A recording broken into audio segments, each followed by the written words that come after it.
So you had mentioned, I think when you were staying there, that you ran into Biggie. Yeah, man, I ran into Biggie staying in the Montrose. This after I stayed in the Mondrian Hotel for a while, and I kind of got tired. I wanted to move, and I moved to the La Montrose Hotel. And I just got back from the studio and getting me some weed. And this big dude coming, he walking down the hallway with some dirty ass socks on, headphones on, and he writing. And he's writing. And you can actually hear him, you know, it was a song, I see some ladies tonight, this should be having my baby. You know, you hear him just kind of like saying the verses, and he smelled the weed on me. He was like, hey, you got some smoke? I was like, yeah. He's like, shit, you know, da-da-da-da-da-da. We end up on the roof, on the rooftop of the hotel, and I probably had about a half an ounce, maybe, and he smoked almost all of it, if not all of it. But the next day we met up again, we smoked again, so that was incredible, and that was much before the whole East Coast. Was that before his first album, right? Yeah, exactly. Okay, was he out there by himself, or? He was in the hotel by himself, but it was always, the La Montrose Hotel is a hotel that all the artists come to, especially artists that's kind of breaking in the industry. This is where the record companies would place them. Oh, okay. So if you was breaking in the industry or coming out to do an award show, you stayed at the La Montrose or the Mondrian. Oh, okay. So at this point, you're on death row. You know, you've been adopted by Suge. You're hanging out with them all the time. Can you take me through your weekend at the Source Awards?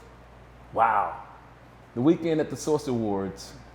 So a little bit, I guess, I shouldn't say an East Coast, West Coast thing, because I don't think it was never an East Coast, West Coast thing. It was people that was mad at, you know, people, Suge and Puffy and, you know, any other person that he had a problem with. It wasn't a whole, the whole city or the whole, you know, that region. We're there, we're chilling, bunch of guys are all around. We're all around at the Source Awards. Everybody went to the awards. Were you guys there before? But did you guys hang out before the awards or Yeah, anything? we always hung out. We went to the club. You know, we didn't hang out that night before the awards because, you know, the awards is almost like an all-day, you know, an all-day activity. And we partied. We was that day. We got there, went to the mall, and I remember showing up to the awards, showing up to the arena. And we knew that the whole East Coast, West Coast, we knew that the bad boy in death row tension was there. But I don't think nobody really kind of understood. So this was before he made the comment then, right? Yeah, this is before he made the comment. What were the reasons do you think was the tension going on? Well, you know, whatever, Suge had already started meeting with Pac, you know, and I think it had a lot to do with Pac feeling like Puffy had something to do with him being shot. And Suge just was riding with Pac, and anything that Suge said, you know, that's what went. When Suge said it, especially on my side, like, cause that's who I roll with, you know. And when we got there, you know, you could feel the tension in the room. And when they called Suge up to accept the award, you know, I'm sitting there, and he told me to come up, come on. I'm like, I'm excited. Because this is the damn awards. I get an opportunity to walk on stage. I jump up out my seat. And he get up there and he go, yeah, if anybody want to title your CEO. And I'm like, woo, woo. And I'm still going, woo. But damn, we didn't know he was going to say this in front of all of these people that was there to kind of support Puffy. You know, we're in an arena with more than 3,000 people. And what city was this in? This was New York. New York. It was in New York, and we there, you know, kind of he's going against Puffy, and we're in this city with about 3,000 other people that love Puffy. So you can hear the booing in the crowd, you can feel the tension in the room, but again, at that time, you know, you would feel, or we felt, or at least I felt, the death row was untouchable. Okay. Well, now, you guys hung out after the Source Awards, right? Yes, we did. And Suge and Puffy actually ran into each other. They ran into each other. If I'm not mistaken, we were at the Tunnel, the club that's called the Tunnel. And Suge ran into Puffy and his crew, and his security came up there, and Suge and Puffy started talking, and Suge, you know, kind of saying some things to him, Puffy saying some things back. You could see the tension between the both of them. What broke it up? Were you there? Yeah, I was there. You know what I mean? As soon as Puffy started talking, I kind of got up, you know, and got in between him and Suge and kind of pushed Puffy a little bit away, you know what I mean? a guy got in between them and kind of pushed him away. Oh, You know what I mean? Who else was there with Puffy? His security. That's it? No, none of the bad boy people? No. Well, it was a crew of people, but it was, you could tell his lagoons and his security. So I was a little amped up because, I was around Death Row, so I was a little amped up and pushing them, and Suge kind of like, no, it's good. They talking, and I really don't know what they talked about, but you could tell, it wasn't pleasant. But, at that time, Puffy had a lot of respect for Suge, I think. Okay. What was the vibe after this happened? Like, did anybody confront him about it? Like, yo, what are you doing? No, you wasn't confronting Suge. I don't care who you was on the label. I don't care what none of them say in their interviews now, how they said that they said all of this.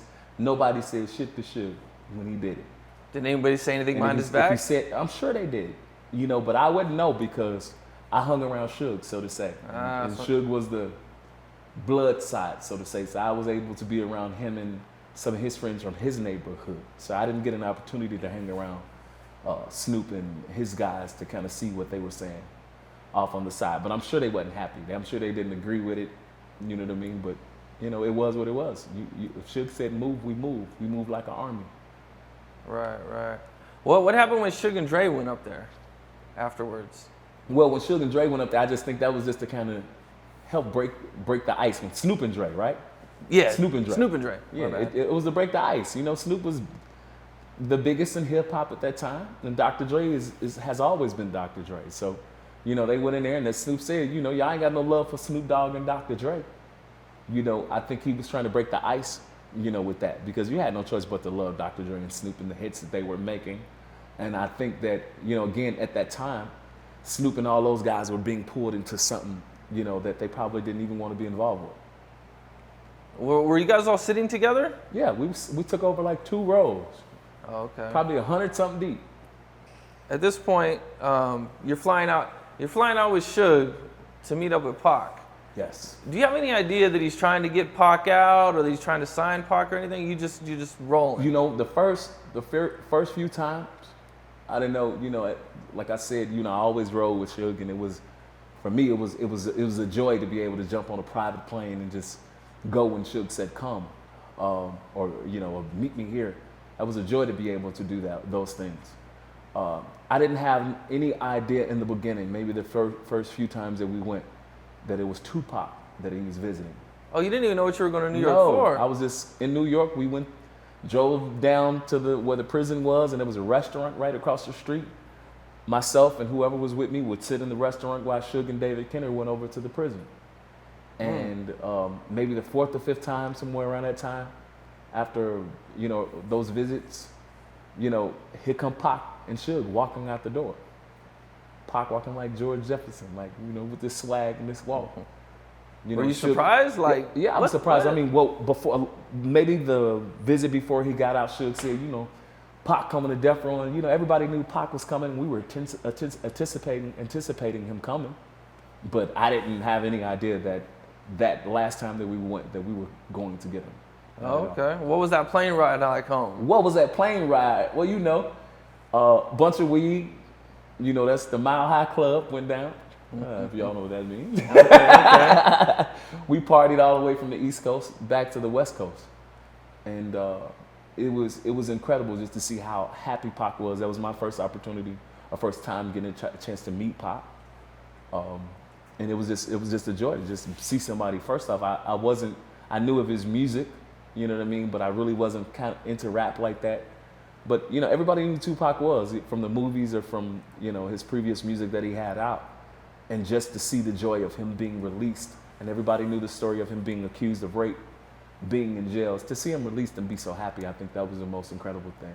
What was he saying on that plane ride home? Shit, smoking, drunk, drinking, talking shit, happy, talking about how much he's gonna record and what he gonna be doing and what songs we gonna do and da-da-da-da-da-da-da. And it went on until he got to California and we got to the studio and he pulled up and everybody's waiting in the studio and Pac's at the back door, security go get him, and he get out of the car and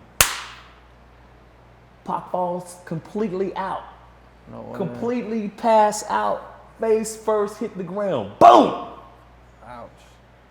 And everybody started running to him and putting water on him. I think he was over either he drank too much or smoked too much.